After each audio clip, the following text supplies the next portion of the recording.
Пляски под гармонь, выставка национальной кухни и декоративно-прикладного творчества, буйство звуков, красок и вкусов. Отложив зрелище на второе, народ выбрал угощение. Чуть меньше, чем баурсаками, но с восхищением гости знакомились с творчеством народных мастериц.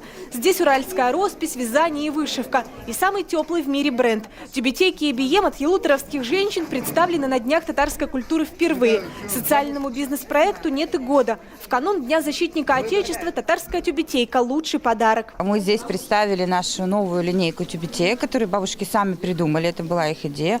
Называется линия «Ешлик», то есть молодость. И еще детские джинсовые тюбетейки, которые называются «Малай».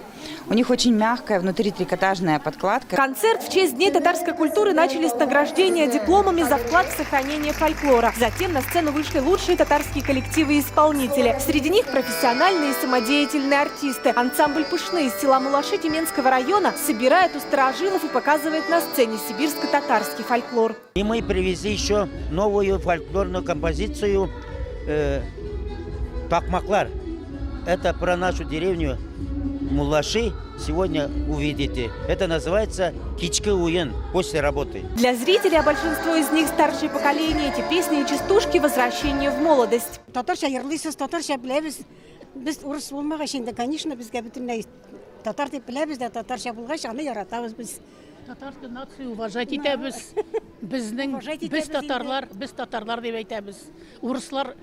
Урыслар булганда да мен урысча сөйләшмим. Зал, пусть и не полный, благодарен на овации. Горячие номера артистов и аплодисменты помогают зрителям согреться в холодном помещении. Тут тяга к родным корням побеждает бытовые неудобства. Официальное открытие Дней татарской культуры в Тюменской области состоялось во Дворце Строитель. Но на самом деле еще 10 февраля во всех селах, где компактно проживают татары, начались фольклорные фестивали. В селе Аслана осмотр лучших коллективов со всего Елуторовского района. Комиссии сразу нескольких конкурсов, утренняя звезда, народное искусство и фестивали татарского фольклора Тугарак-Уен ездят в поисках выдающихся талантов по районам, где компактно проживают татары. По словам руководителя фестиваля Тугарак-Уен, самый сложный жанр – этнографическая постановка. Здесь должны быть разные жанры. За 14 минут они должны показать какой-то вокал, народный, фольклорный, аутентичный, такмаклар, частушки, какой-то кусочек игры, какие-то движения, хореографию истинно сибирскую.